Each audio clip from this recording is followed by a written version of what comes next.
என் இதயத்தில் குடியிருக்கும்.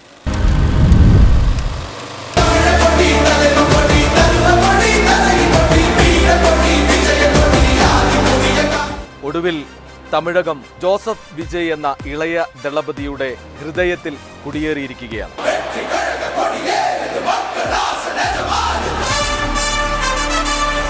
ஜோசப் விஜய் எனும் நான் தமிழ்நாட்டு அரசின் முதலமைச்சர் என்ற முறையில் முதலமைச்சரின் கடமைகளை உரியவாறு நிறைவேற்ற தேவையான அளவுக்கன்றி அறிவிக்கவோ வெளிப்படுத்தவோ மாட்டேன் என்று ஆண்டவன் மீது ஆணையிட்டு உறுதிமொழிகிறேன். തമിഴകത്തിന്റെ മുതലമൈച്ചറായി ജോസഫ് വിജയ് എന്ന ഇളയ ദളപതി സ്ഥാനമേറ്റു. 59 വർഷത്തെ ദ്രാവിഡ കക്ഷികളുടെ ഭരണത്തിന് അറുതി വരുത്തിയാണ് തലൈവരായി വിജയ് എത്തുന്നത്.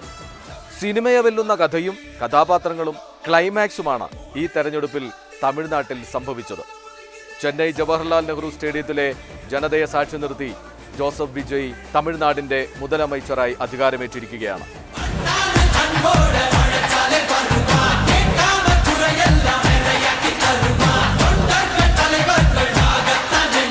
ഓട്ടോറിക്ഷക്കാരൻ മുതൽ ഉയർന്ന തലത്തിലെ ഉദ്യോഗസ്ഥർ വരെ വിജയുടെ 107 അംഗ സംഘത്തിലുണ്ട്. 9 പേർ മന്ത്രിസഭാ അംഗങ്ങളായി സത്യപ്രതിജ്ഞ ചെയ്തു. 67 വർഷത്തെ ചരിത്രം തിരുത്തി കോൺഗ്രസ് ഇളയ ദളപതിയുടെ മന്ത്രിസഭയിലേക്ക്. ഒരു കഥയ്ക്കും വികാരനിർഭരമായ ക്ലൈമാക്സിന് ജനം ഇത്രത്തോളം കാത്തിരുന്നിട്ടില്ല. തഴഞ്ഞവരോടും വേദനിപ്പിച്ചവരോടും ഒരേ സമീപനമെന്ന പ്രഖ്യാപനവും വിജയുടെ താരപരിവേഷത്തിന് തിളക്കം കൂട്ടി. മാസ് ഡയലോഗുകൾ കൊണ്ട് ഒരു സിനിമ കാണുന്ന പ്രതീതി സത്യപ്രതിജ്ഞാ ചടങ്ങിൽ ആരാധകർക്ക് നൽകാൻ വിജയ്ക്ക് സാധിച്ചു.